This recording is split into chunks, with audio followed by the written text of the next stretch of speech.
Welcome, everybody, to this joint event between German Watch, German Zero, and Protect the Planet. Also, welcome to everybody who joins us now on live from Germany or all over the world. We have a very exciting event here at the German Pavilion at COP27 in Sharm El-Sheikh. It's on the topic, a legal perspective on climate change, legal means as a game changer in climate change politics, ? My name is Martin Koppel. I'm the Executive Director of Protect the Planet, a small environmental NGO in the south of Germany. And as our name already says, we try to protect our planet for future generations and to stop the climate crisis. Now, here at the COP, we have loss and damages as one of the main topics in Sharm El-Sheikh. And as we know, some people are already claiming their damages in courts right now. Thus, it is not surprising that we have seen a lot of side events here at the COP on the issue of climate litigation. Now, for all of you who are not so deep into this issue of climate litigation, I would like to give you a brief introduction. In general, climate protection can be advanced through several pathways, right? And about two of them we will talk a little bit more in detail today. First one is climate protection can be advanced at the legislative levels, simply by making laws for better climate protection. We all know that. But sometimes this pathway simply does not work, at least as we would like to have it to work, for really protecting the climate. For instance, if the political was not strong enough, then climate protection also can be achieved at the judicial level by climate lawsuits, also known as climate litigation. Here it is courts that decide or that make governments to have to change these laws or have to make new laws for better protecting the climate.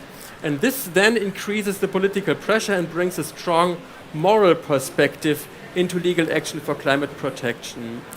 And exactly this is what happened last year in Germany, in front of Germany's highest court in 2021, where 9 young people, together with several NGOs, won a historic and groundbreaking case against the former German government under Chancellor Merkel before Germany's Federal Constitutional Court. So the details, we will go more into the details today. And we could say, well, it sounds really perfect, right? On the one hand, we have the climate lawsuit that was won against the German government.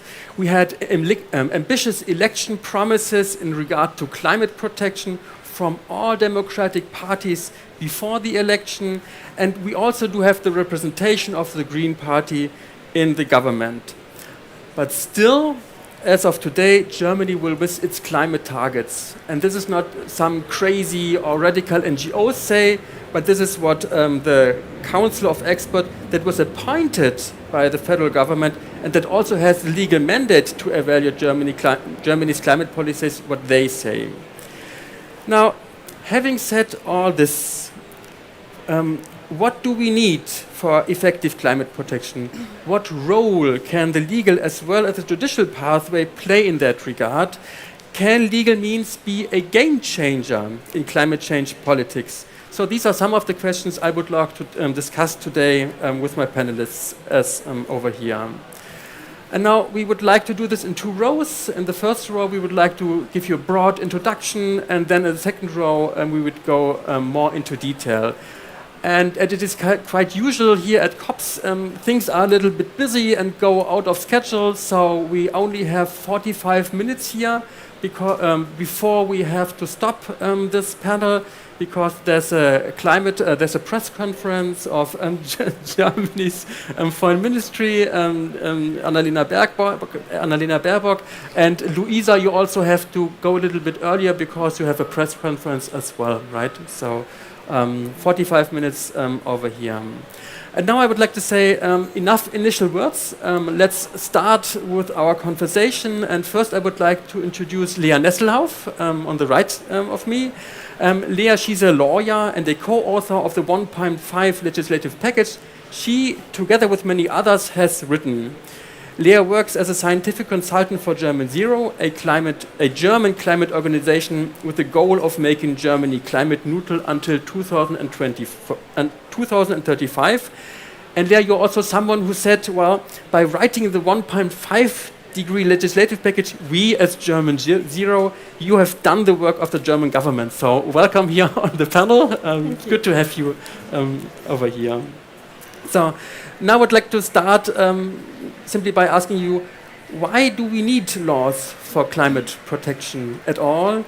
And also, as someone who has worked very hard to put up this legislative package, right?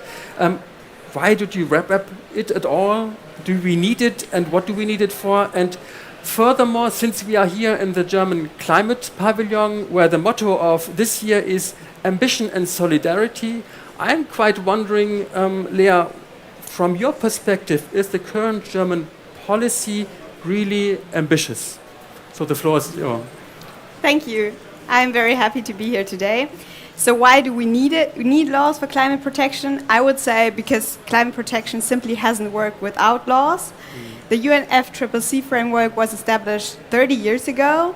And since then, politicians have mainly tried to convince us to change our individual behavior, to change our lifestyle, told us to use less plastic, to use our bicycles more, and said that then everything would be fine. But as we see today, it's not fine. And I think it has led to a lot of frustration and polarization within society. But even worse, it has shifted the focus of attention away from really big systemic changes that we need. And when I say systemic changes, I mean that as an individual, if I have property, can, for example, put a solar panel on my property, but I cannot influence, for example, that the expansion of renewable energy nationwide is coordinated in a way to ensure a stable energy system for the future. As a tenant, I cannot influence whether my landlord exchanges the oil and gas heating for an electric heat pump and so on, to just mention a few examples.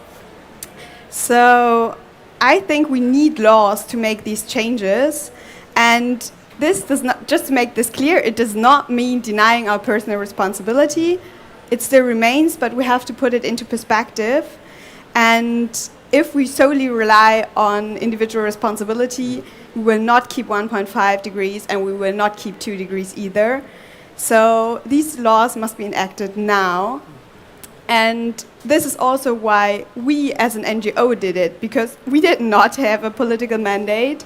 Nobody asked us to do it, but we also saw that nobody else would do it. In 2019, when we started, none of the political parties had a plan about how to keep how to do our contribution to keep the global warming below 1.5 degrees. And actually, that's still the case. The current government has not shown any comprehensive plan about how to do that. And so we did it because nobody else did it. And finally, because you asked me about whether I see ambition in the current government's policies, and no, I don't. First, to be honest, I have a problem with the word ambition, because I think there's nothing ambitious about trying to keep the basis of our life, and that's what 1.5 degrees is about. And then second, I would say there has been some progress regarding, for example, the energy sector, but it has been like so many minor steps, while we should actually already be running a marathon. And to just mention, and then there have also been two developments that are very worrying. One is the expansion of LNG infrastructure, which is not in line with 1.5 degrees. And we are building massive overcapacities right now, whereas studies show that if we just took more consequent measures, for example, in the building sector, we would not need these LNG terminals. And the second one is that the Climate Protection Act is, as we sit here right now, the government is discussing to significantly weaken it by abolishing sectoral targets. So no, if you use the word ambitious at all, it's not ambitious. All right, so thank you so much, Lea. Second panelist I would like to introduce you here is Lutz Weischer. Lutz is an expert in international affairs. He also is the head of policy Berlin at German Watch, a development and environmental NGO. Lutz brings much expertise in climate financing, climate foreign policy, as well as UN climate negotiations and G7 and G20. And Lutz, you are also someone who has a long track record for participating in COPs as an observer. I think, if I looked it up correctly, your first COP was in 2008. So welcome here on the panel, Lutz. Now, for German Watch, climate laws are an important part of your strategy to achieve a climate policy that appropriately addresses the global climate crisis. And therefore, I am just wondering, how can we actually use the judicial system to push efforts for climate mitigation? And second, since German Watch actively promotes North-South equity and the preservation of livelihoods, and we are, as already mentioned here in the German Pavilion, with the motto of ambition and solidarity, I'm wondering, do you perceive Germany's negotiations here at COP as solidaric in regard to the rest of the world? Thank you, and thanks for inviting me. Maybe first on your first question on how climate litigation is a part of our strategy and why we think that climate litigation can be really a game changer to get closer to the level and speed of climate action that we need to see in our own country, but also globally. I think what was fundamental about this decision by our constitutional court in Germany last year was that it established a constitutional right to climate protection, and that it recognized that climate change is not an isolated issue. This is not a decision that's based in environmental law or in international climate law. It's based in Germany's constitutional law, because the court recognized that climate change will have impacts, and these impacts will be an infringement on our fundamental rights. It will be an infringement of our freedoms. We will have less choices in the future in terms of where we want to live, how we want to move, how we want to work, if we have unmitigated climate change. Therefore, climate change has to be stopped or reduced so that there remains freedom for the generation that's currently young. This was young plaintiffs, and for future generations. What bringing this to a judicial system brings, I think, is to make sure that that climate change is not an isolated environmental question, but it's something that has an impact on our societies, our economies, the way we live as a whole, and that if we want to protect our freedoms now and in the future, we have to act now. What the court found was that if you want that it is necessary to limit global warming, that our governments have made a decision to limit it to well below 2, aiming for 1.5 degrees. That's recognized in the court ruling, and that from that follows that there has to be a carbon budget. From that follows that you have to define what the carbon budget for your own country should be, and then you should set yourself targets to stay within that budget. And that the German climate law at the time was not detailed enough to do that and not ambitious enough.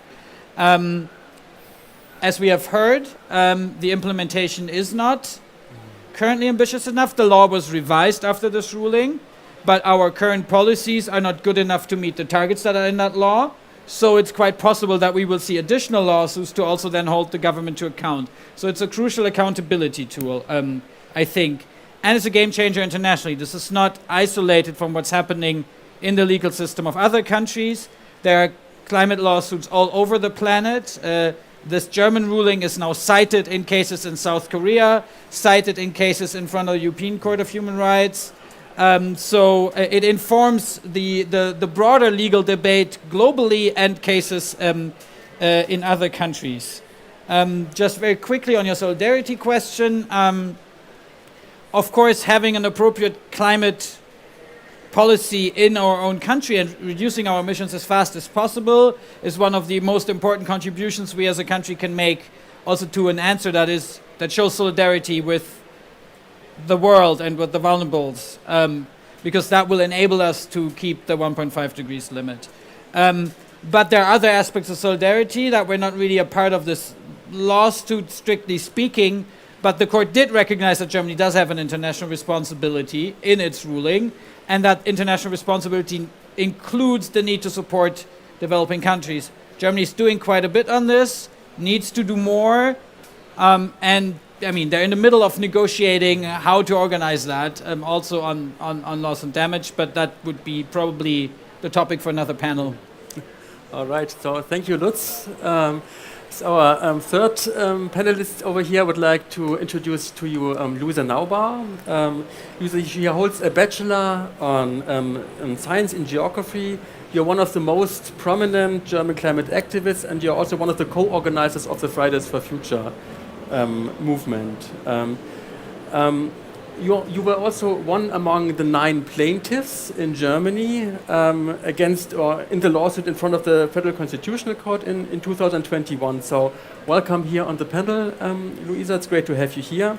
And now, as a plaintiff, I'm wondering, I mean, why have you decided to go to court against your government at all? I mean, how does that come that a young woman wakes up one morning and says, well, now I have to sue the German government? And also, since you are leaving quite early, I would like to ask you, would you say that climate litigation really can be a game changer? What's your perspective on that?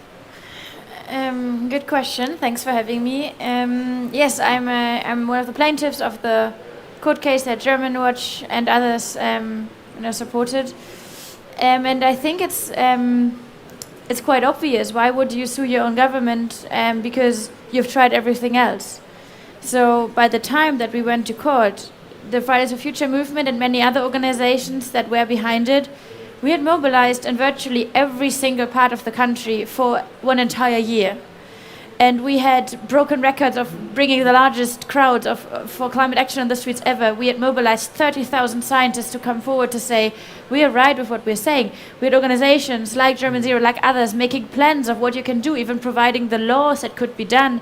We brought the top economists of the country to talk to the Chancellor Merkel back then. And I mean, these were economists that weren't, famous for being so radical about the climate. So there were the churches there were the football teams there were the kindergartens there, and the schools, and the unions and the farmers, and we were there. We did everything we could, and we had record-breaking numbers of people who said, we really want climate action. We are really seeing a government failing. We had the hard science, and we had the majorities in the society. And by the time that we had organized, as much as we could possibly do, we found a government eventually coming together to say, okay, we kind of have to act. And in one very historic day in Germany, the government came forward. Back then it was with Merkel, and they provided some measures that would take, which were commented by one of the leading scientists in Germany with the words, I can't eat as much as I want to throw up. That was what a government had delivered after the entire country had pressured them for months and months and months to act. So after that, we went home and we said, what do we do now? What step do we take? And I think it's important to highlight that, because as a young woman growing up in a country in the world that considers itself a very strong democracy, I don't think anyone should have to sue their own government. And it's not something I ever aimed for or dreamed of to say, well, that's a good thing to do, because young people, children and youth and everyone should be able to rely on their own government to have their back, to stick to their promises, to stick to the promises they make at these places, to us as young people in Germany, but also to the world. So I don't think it's we don't do this lightheartedly. It's not something that we are excited about just because it's a good step. It's important in the litigation cases, but it's a tragedy for a democracy like Germany to be sued and to then have the climate activist win against you. That tells so much about what's going on in our legal systems and in our politics and in our understanding of what is the obligation of governments. So we went to court, we won, and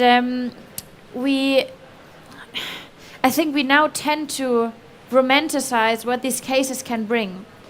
Because yes, climate litigation can be one very important tool amongst others. But it's not just the climate justice side that is using the courts to fight what they do.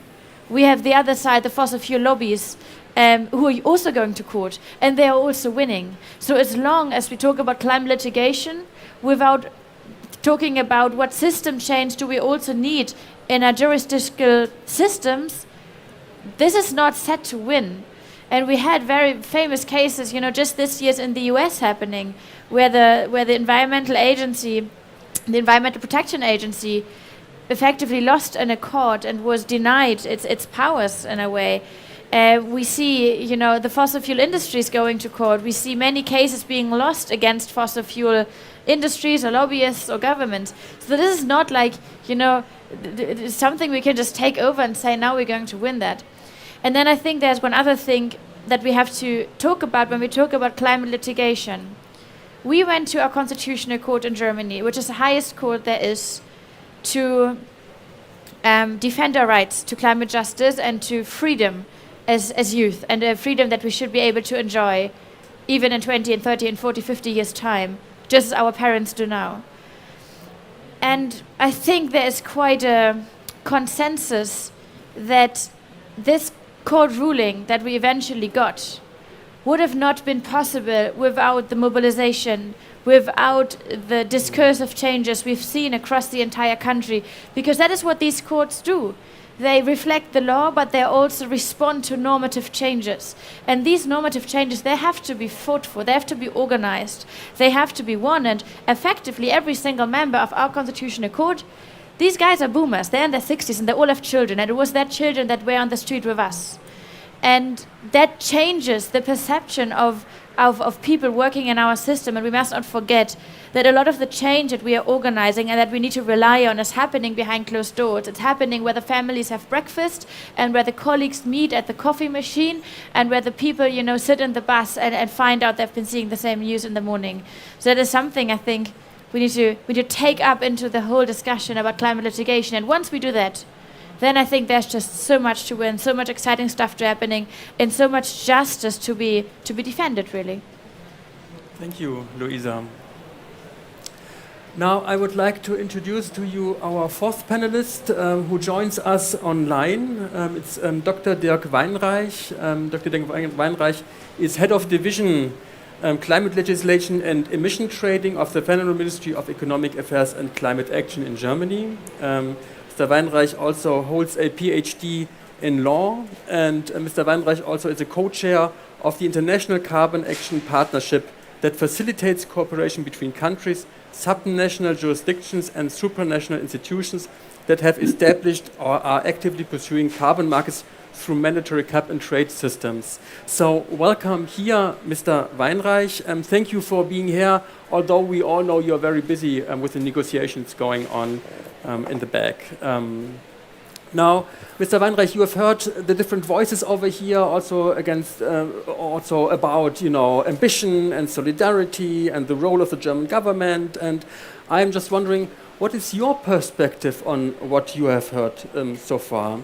And also, when you go to the demonstrations here at COP, you hear a lot about the people will never be defeated. So the German government actually has been defeated, as we have heard over here, because it was sued. Luisa has to go right now, so Luisa, great that you have been here. Thanks. Thank you so much for having me. Bye-bye.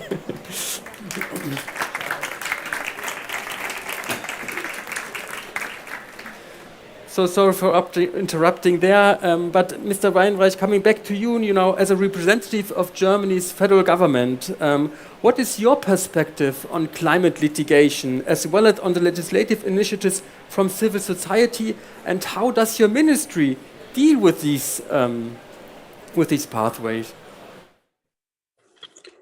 Okay, thank you very much. And good morning from the lightly snowy Berlin, just after I returned from 7 days of COP. Sorry that I cannot be there myself, and also sorry for my Director General who was intended to do this call, but then, you know, as it is, sometimes in the last minute, it does not work. You addressed very important questions, and maybe let me start on the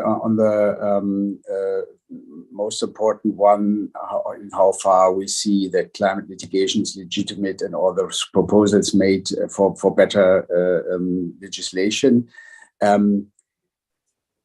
Thank God, and maybe also to ourselves, we in Germany and Europe, we live in an open society. So it's, of course, quite completely legitimate that individual citizens or the civil society organizations make legislative proposals and use their right to appeal to courts, so that the courts verify whether the action of a government is legal or also its inaction. And it is also clear that citizens make use of these rights is not only something to complain about from both sides, but it's a sign of a functioning democracy in which the rule of law is fully respected. On the other hand, or at the same time, we are living in a democracy, and there are different interests to be organized. So courts cannot replace the political and parliamentary process for decision making and for reaching a consensus between those different stakeholders. Lisa Neubauer mentioned some. She said other lobbies, but some of these lobbies would also represent important interests. And if you look at the ongoing energy crisis in the moment, it would be unclear how far people would go with us if we immediately drive the price per liter quite high. What we could do to have instant effect. By the way, also sometimes things like electrification and need some time to get the infrastructure in. So it's clear that these processes are also a cornerstone of a functioning democracy, and they sometimes need time. We are maybe slow tankers. If you look to the EU, even slower sometimes, but those tankers are also moving.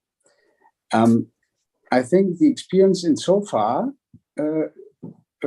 confirms that the judiciary system is aware of these role differentiation. The climate decision you mentioned by the German Constitutional Court is a good example for this judicial self-restraint. The Constitutional Court ordered the government and the parliament to amend the Climate Protection Act insofar as the pathway for emission reductions post-2030 and towards climate neutrality had not been defined clear enough in that act. And they said this could constitute an offense to rights of future or young living generations, because later then their rights could be seriously touched if we, for instance, put every measure into the future and leave it open leave open half of the way for climate neutrality. But on the other side, the court did not tell the government which exact targets it should enact or which measures it should implement. It's quite important to keep these different roles in mind when discussing the opportunities of climate litigation. From our perspective, litigation can help to clarify the legal obligation of governments, and, which is more important, it can create momentum, but it cannot substitute the political processes. I don't know how much time I have, but maybe I also touch a bit on a second question. how far where we or are we actively implementing the court's ruling? I think it's a wrong perception that climate politics in Germany seems to be or have stalled, as was mentioned in the invitations to the side event. In 2021, within 12 days after the ruling of the Constitutional Court, we passed a revised Climate Change Act as government with several changes, and that included an increased mitigation target for 2030, minus 65% compared to 1990, a new target for 2040, minus 88%, and then an earlier goal for climate neutrality by 2045 instead of 2050 in the former version. So, and then what is more important, after the federal election, climate action became a higher priority even. So the Bundestag in July this year adopted the largest package on energy legislation for decades. So various laws on energy were revised and enacted in order to foster the energy transition and the expansion of renewable energy. I don't give all the examples, but I think this is important to see that it's not happening nothing. And we were very well reacting on the ruling of the Constitutional Court, and we even went further than what they expected us to do. So the best lawsuits in this field of climate litigation would, of course, those who would be dismissed by the courts, because all the necessary laws and measures to achieve the climate targets are already in place and being implemented. And this is, of course, a thing where we have to work on. Yeah. And I can guarantee that I myself and all the colleagues here in the Ministry of Economy and Climate Action are deeply committed to reaching these goals. And but we also are quite happy to have the civil society in the background who work with us together in order to promote and enhance ambition in climate action. Maybe so far for that moment. Thank you.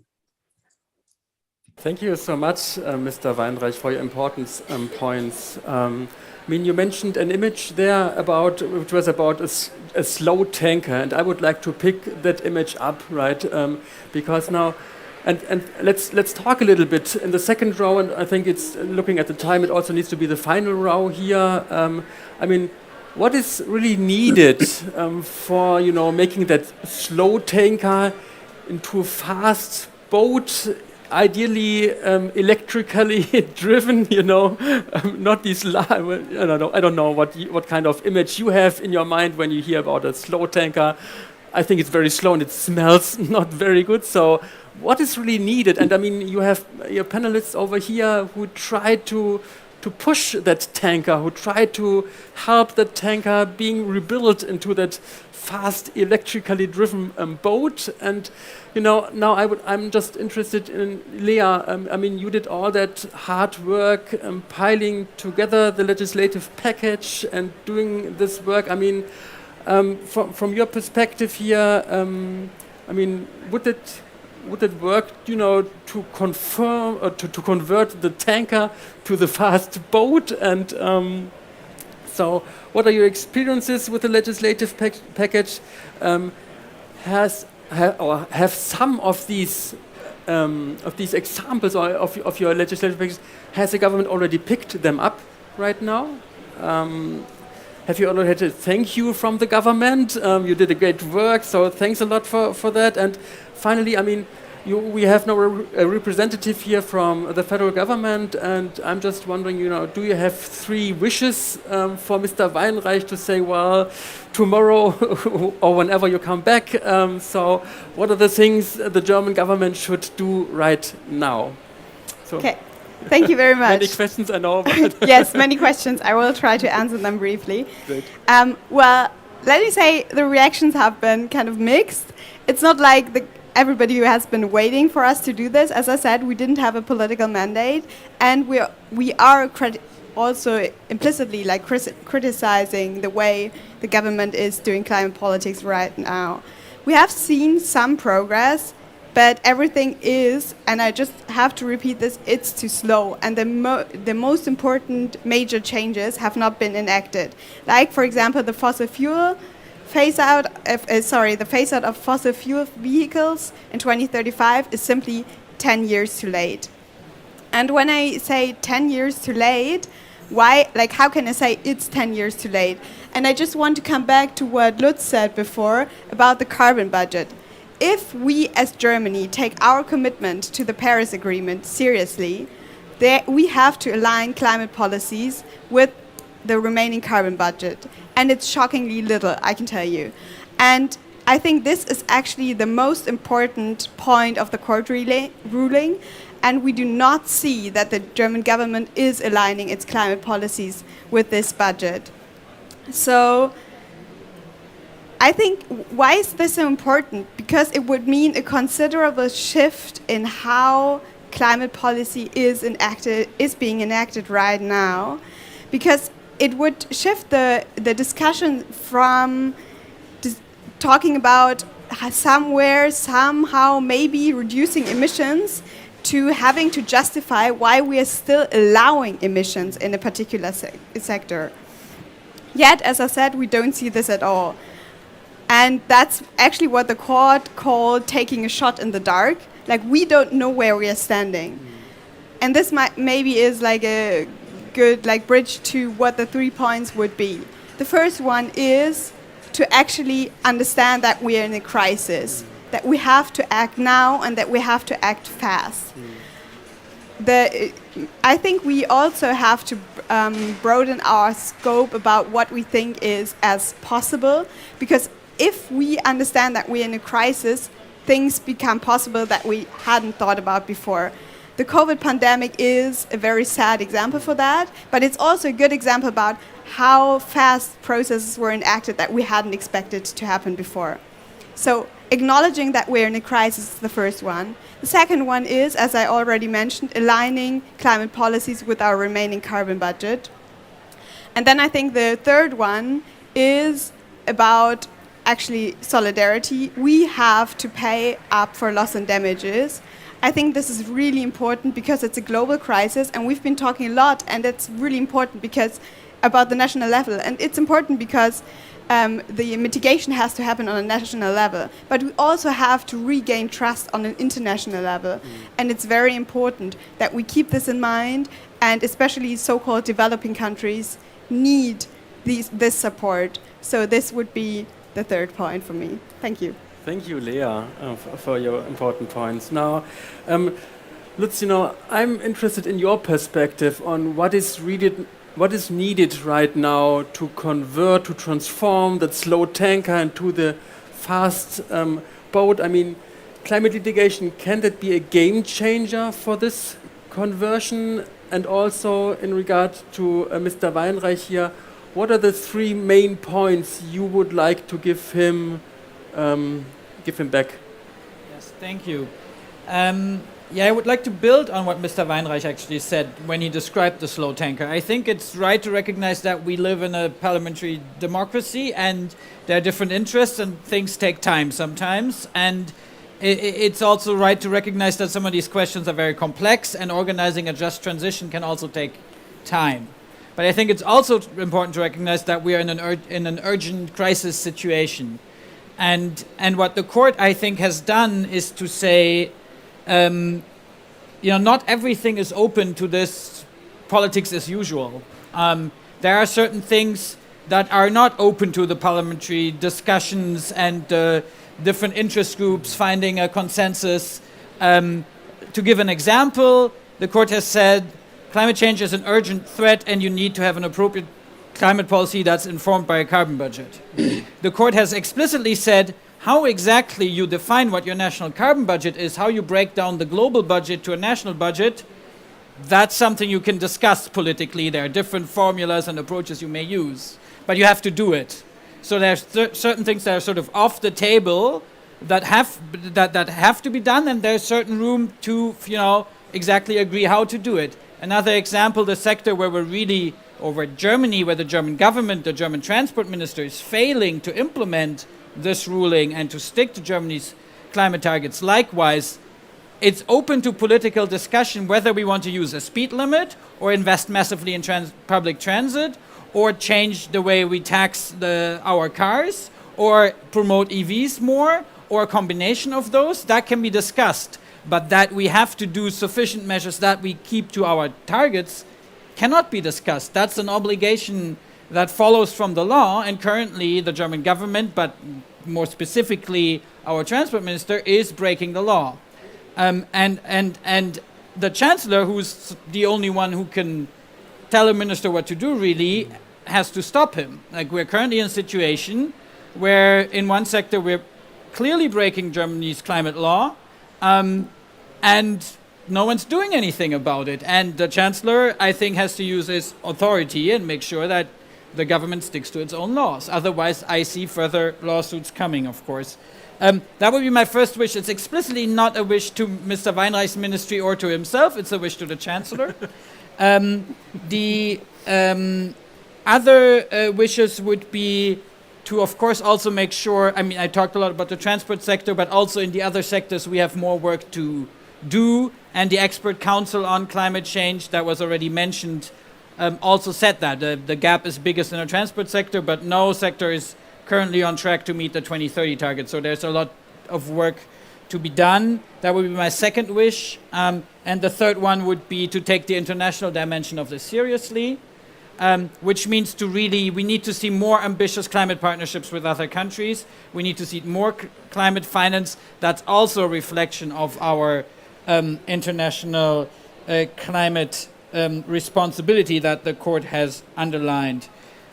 One final thought that Luisa already mentioned that I think is very important: these things don't happen in a vacuum. It's not the courts by themselves that will make us get on a trajectory to stay below 1.5 degrees. It's a societal movement. It's the discussions that happen everywhere. It's the climate movement really that has gotten us this far and can hopefully get us further. And the courts, are one tool in the toolbox. Thank you so much, Lutz. We have to speed up a little bit because we're running out of time now. Mr. Weinreich, I would like to give it back to you. You are someone who works very hard in that tanker trying to conform or to transform it. From your perspective, what really is helpful from what you have heard over here for you to come in more in a more fast pace, right? You have heard we have the climate crisis over here. We have no time. So what is really helpful from your perspective, from what comes here from the civil society? Okay, thank you very much. Can you still hear me? Excuse me? Can you still hear me? Yeah. Okay, thank you very much. On a short answer, it would say all your efforts of civil society are helpful. It's clearly they are part of this struggle of different interests and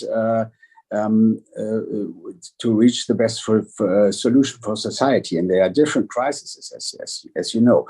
The thing is, first remark maybe, it's not only a question of time that democracies are slowly, and maybe the EU is a bit more slowly, but it's also a question that there are indeed different interests and different views in society and different readiness to bear really drastic measures. We could imagine some drastic measures, also in transport. But it's our task in a democracy to balance this, and so there is not one solution that the law has. But saying this, it's also clear, I have to stress it, there are limits, and the Bundesverfassungsgericht, the Constitutional Court, showed us some. We are not allowed to limit the freedom of future generations by doing nothing, or by doing only something in the first line and saying then later we see later. Yeah? That's quite clear. Yeah? And there are also some limits that we could not say we don't care for the Paris Agreement, which we subscribed, where we have and we transformed it by that into our constitutional right by legal procedures. And so this is clearly a limit, and you can also count on these limits. But that brings me to another thing. Lutz Weischer already touched a bit. It's a misunderstanding that the Constitutional Court said there is clearly an obligation to follow any budget approach, because they clearly said the budget approach globally could be maybe an approach to say it's not allowed to do nothing, especially for the future. But they did say there are methodology uncertainties, either to fix a global budget, or also secondly to fix to contribute it to some distribute it or attribute it to some of the states. And therefore, this budget approach could not be at the moment in any kind leading to say this is exactly what policy has to do.